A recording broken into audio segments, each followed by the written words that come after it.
വാർത്തകൾ വിശദമായി നോക്കാം. അലഹാബാദ് ഹൈക്കോടതി ജഡ്ജി ജസ്റ്റിസ് ശേഖർ കുമാർ യാദവിന്റെ വിദ്വേഷ പ്രസംഗത്തിൽ ഇടപെട്ട് സുപ്രീം കോടതി.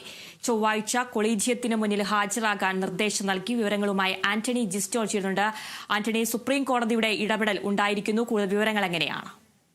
തീർച്ചയായും നിർണായകമായ ഇടപെടലാണ് സുപ്രീം കോടതിയുടെ ഭാഗത്തു നിന്ന് ഉണ്ടായിട്ടുള്ളത്. ഈ അലഹബാദ് ഹൈക്കോടതി ജഡ്ജി ശേഖർ കുമാർ യാദവിനെതിരെ നടപടി വേണമെന്നുള്ളത് നേരത്തെ മുതൽ വിവിധ അഭിഭാഷക സംഘടനകളടക്കം ഉന്നയിച്ചിരുന്ന ഒരു ആവശ്യമാണ്. അതുകൂടാതെ തന്നെ പാർലമെന്റിൽ ഈ ജഡ്ജിയെ ഇംപീച്ച് ചെയ്യണമെന്ന് ആവശ്യപ്പെട്ട് പ്രതിപക്ഷം നോട്ടീസ് അടക്കം നൽകിയിരുന്നു. ഏതായാലും ഇപ്പോൾ സുപ്രീം കോടതിയുടെ ഭാഗത്ത് നിന്ന് ഇക്കാര്യത്തിലൊരു ഇടപെടൽ ഉണ്ടായിരിക്കുകയാണ്. നേരത്തെ സുപ്രീം കോടതി ശേഖർ കുമാർ യാദവിൽ നിന്ന് വിശദീകരണം തേടിയിരുന്നു. ഇനിയിപ്പോൾ നേരിട്ട് ഹാജരാകാനാണ് നിർദ്ദേശിച്ചിരിക്കുന്നത്. സുപ്രീം കോടതിയുടെ കൊളീജിയത്തിന് മുന്നിൽ ഹാജരാകണം. ചൊവ്വാഴ്ച കൊളീജിയത്തിന്റെ യോഗം ചേരുന്നുണ്ട്.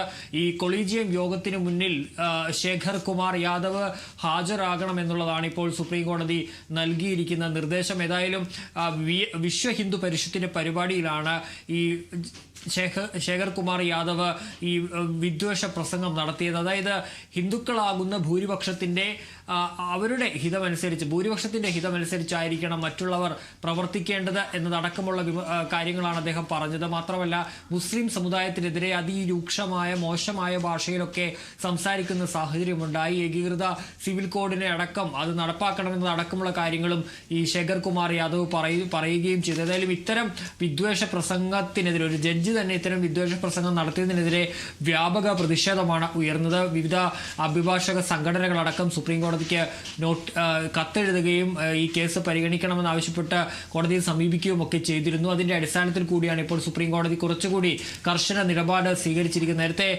ശേഖർ കുമാർ യാദവിൽ നിന്ന് വിശദീകരണം തേടിയെങ്കിൽ ഇത്തവണ നേരിട്ട് കൊളീജിയത്തിന് മുന്നിൽ ഹാജരാകണമെന്നുള്ള നിർദ്ദേശമാണ് സുപ്രീം കോടതി നൽകിയിരിക്കുന്നത്. ശരി, ആന്റണി ജിസ്റ്റോൾച്ചാണ് വാർത്തയുടെ വിവരങ്ങൾ നൽകിയത്.